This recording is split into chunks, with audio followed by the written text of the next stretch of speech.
Good morning, everyone. This morning we're going to work on wire figures, and we're going to be using wire, we're going to be using plaster, we're going to be using tin foil and tape.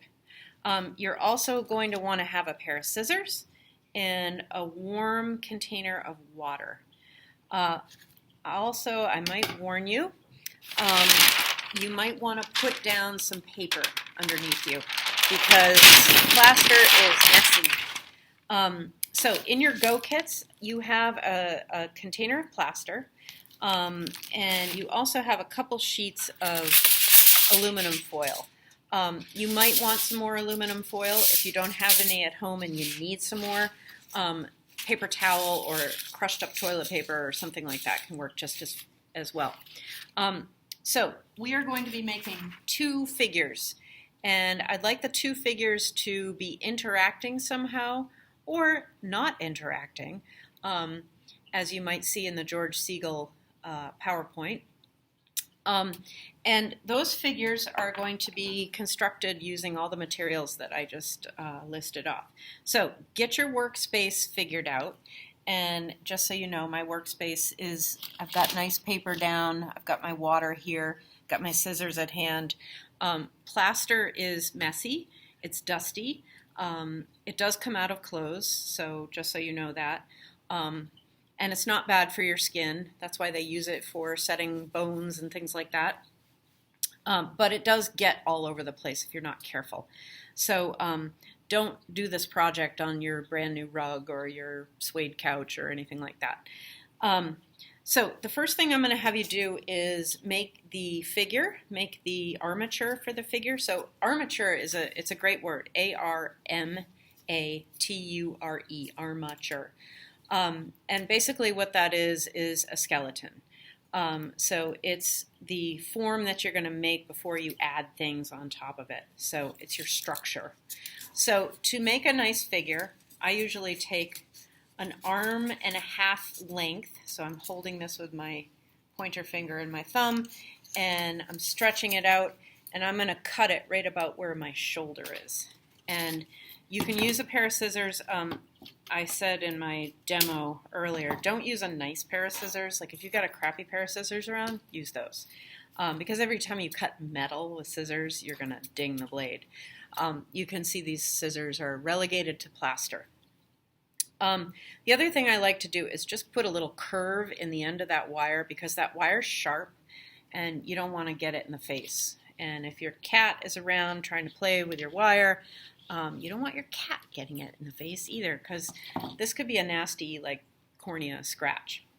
Okay, so theoretically what I have here are little feet. They may end up the feet, they may end up the knees, we'll see. I'm going to fold it in half, and I'm not giving it a big crease up here, but I am going to give it a loop, and that loop is going to be the head. So I've looped it and I've twisted, I don't know, 3 times or so. So off the head come the shoulders and the arms. So I'm going to go out about 5 inches, 5.5 inches, and make a right angle.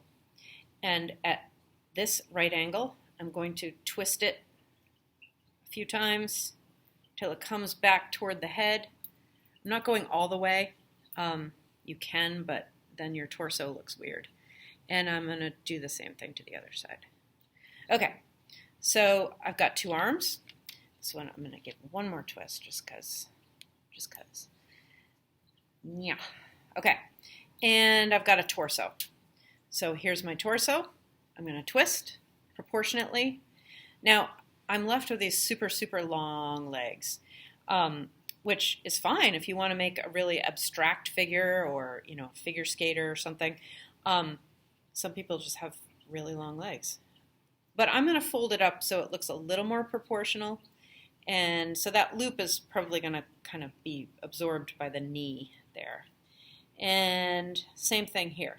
Now, this is your chance if you've got like one leg longer than the other.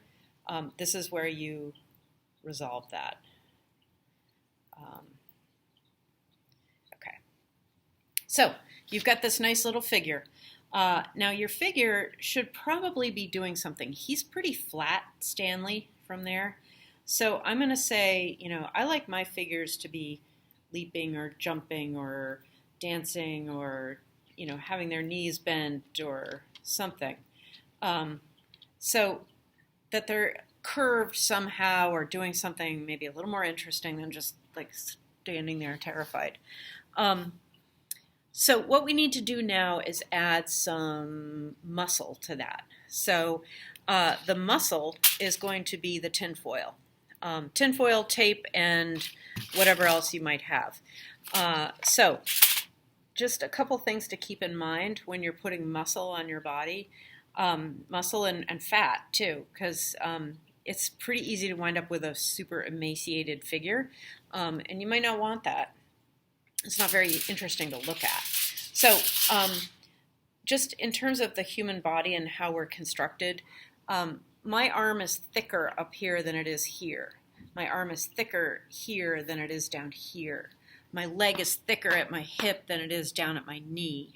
My leg is thicker at my knee than it is down at my ankle. So sort of be thinking about that. In other words, don't make like a really thick wrist and a tiny elbow, right? That just doesn't look right unless you want it not to look right. And the other thing about the human form is we're kind of proportionate or symmetrical. So we're pretty similar on both sides. So when I'm using the tinfoil, I tend to tear it in half, roughly in half for each thing. So like that might be the belly. This might be the upper leg. These might be the lower legs. So you can see where I'm going with that. I'm going to kind of concentrate on trying to not have one side heavier than the other. I would like you to try to do it kind of proportionately the first time. If you want to try abstraction the second one, that's fine too. Okay, and then you just are going to twist this fat and muscle onto your figure. And you can see what I'm doing here. I'm tapering as I get to the elbow, and I'm keeping this like thicker. And here I'm going to use it, make it thicker at the elbow and taper as I get toward the wrist. And all that can be kept in place with skin. And the skin is going to ultimately be the plaster, but right now I want to keep the tinfoil in place, so I'm using a little tape. So you can see kind of what I've done here, and you can kind of make it, I don't know if that makes sense. Okay, so you're going to do that to the whole body. And so what I've done with this one, I added a fair amount to the butt and to the thighs, and I probably could use a little more. And I probably could use a little more in the tum-tum too. And I tried to make some breasts here, but those are a little paltry too. You don't have to genderize your form, but you can if you want to.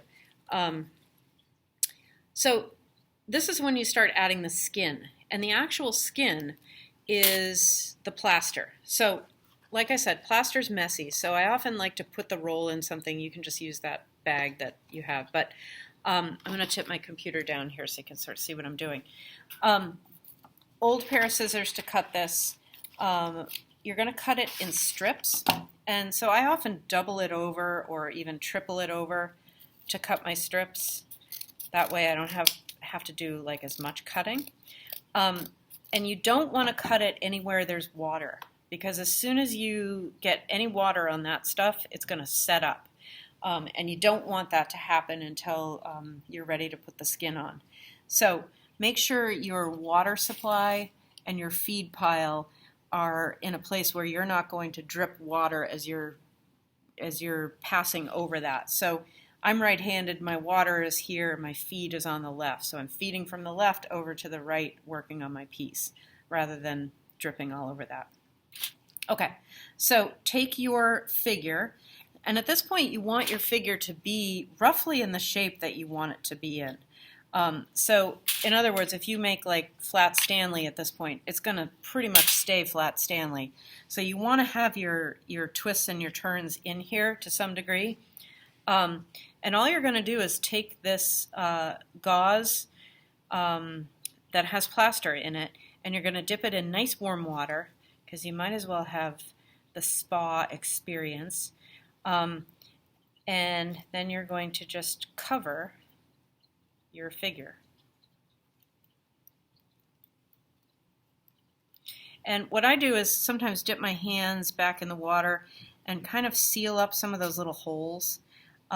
If you just, put your hands in a little bit of plaster dust and smudge that stuff back on, because if you've got a lot of perforations showing, that means the plaster's not really adhering very well. So you want to make sure that you're like really smoothing it.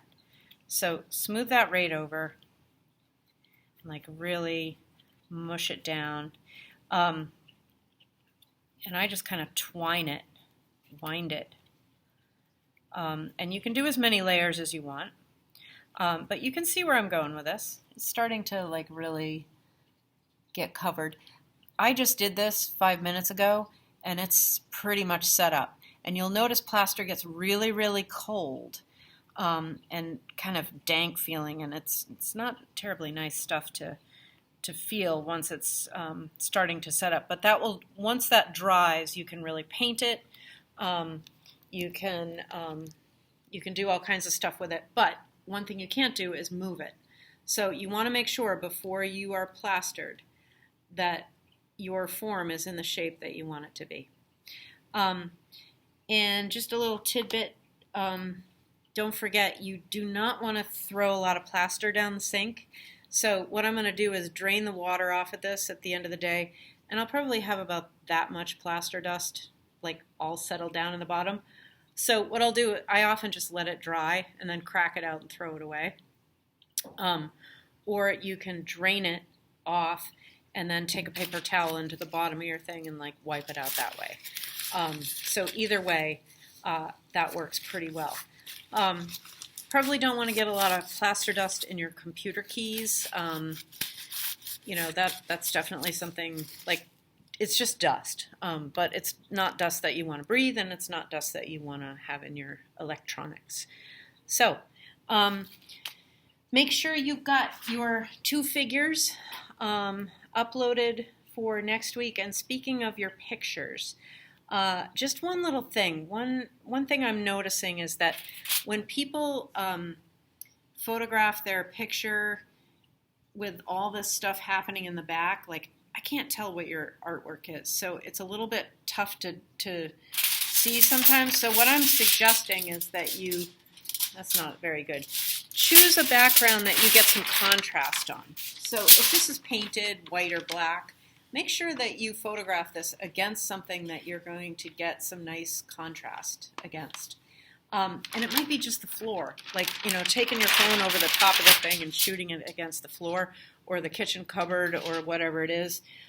So just kind of be mindful of that, because a lot of really good artwork gets like totally lost in your backgrounds.